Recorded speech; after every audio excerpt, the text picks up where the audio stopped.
So today I would like to talk about our money stories. And I know that there's a lot of stuff out there now around money blocks and mindset blocks around making money and allowing abundance into your life. So my perspective on this may be something similar to what you feel, or may be very different from what you've heard. But I like to look at it as a money story. So it's like a computer program that is running every day, every moment, whether you're thinking about money directly or not. And it's not just around money, it's around the goodness that you allow into your life. So when you have a money story running, which we all do because we were raised in families and we saw how our families interacted with money.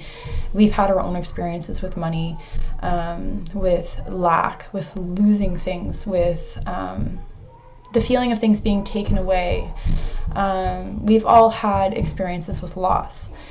And so our loss, our experiences are translated into this story. Now, it's not, like I said, it's not just around money, but I will address that from this perspective today. But it of course, it reaches far into every area of our life outside of just finances. So our money story is essentially fueled by pain. It is what we relate to, and what we feel, if we keep it running, is what will keep us safe. So it is the idea that we can protect ourselves from bad things happening. And so when you think of why we would choose to live, say, in poverty or with not enough, or the experience of running out of money, we have to look at what that programming is. We have to look at what the pain is and what we feel that we're avoiding by keeping that running. So the way that you can kind of figure out what these things are, it doesn't have to be difficult, but you'll notice it come up. You might be at the grocery store and you might be shopping, and you may, look at a bag of almonds and say, well, that's very expensive. Or we can't afford that this week. That's something that I say to my son.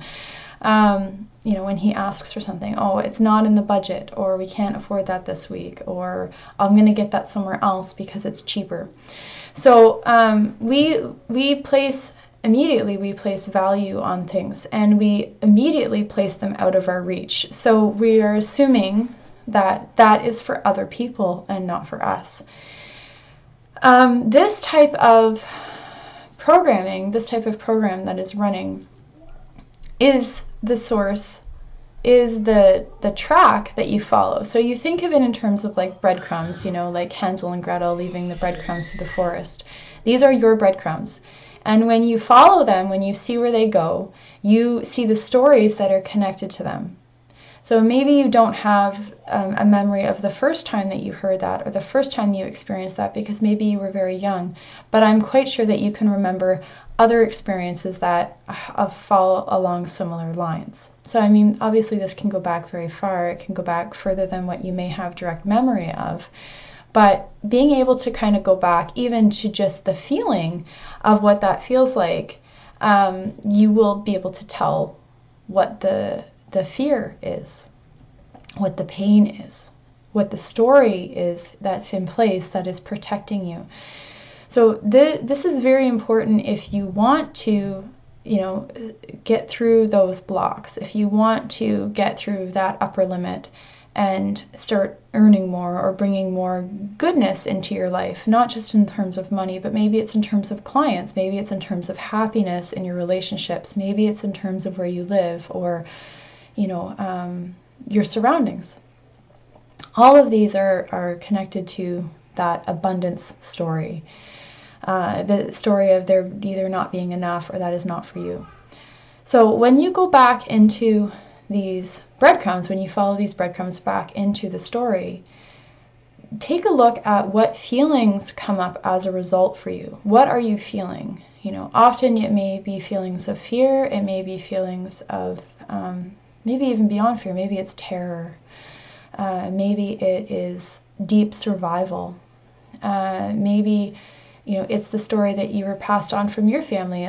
Many of us come from families who grew up either during the war or during the Depression. We have those stories that have been passed on to us of making do, of there not being enough, or if you're not making do, then you're not grateful for what you have. So taking a look at those stories, taking a look at the pain of where that comes from, those stories were passed on to you to protect you. It was the belief that it was going to keep you safe. But then you can see now where it's robbing you, right? It is keeping you from good experiences. It is keeping you from earning more money. It is keeping you from living in a nice place. It is keeping you from buying that bag of fruit at the grocery store. So when we feel into what that feels like, the secret to bypassing it, to moving through it, is to really sit with that feeling. Because it's the avoidance of that feeling that is keeping the block in place. It is the avoidance of feeling the pain. It is the avoidance of feeling the fear that keeps it running. So if you fully feel it and you inquire into it, then you are free of it. Then it no longer has its hold over you. Then it no longer has the ability to run your life and to limit what you can experience. So what are those feelings? Maybe this is the time that you pull out a journal. Maybe this is the time you sit in meditation. But you need to go back and see where it came from and why it's there. And once you've become aware of that, once it becomes conscious, then you're no longer unconsciously acting it out. I hope that helps you. And if it does, please leave some comments below and let me know. And if you have recently overcome a money story or an abundance story, I hope that you'll share it with me.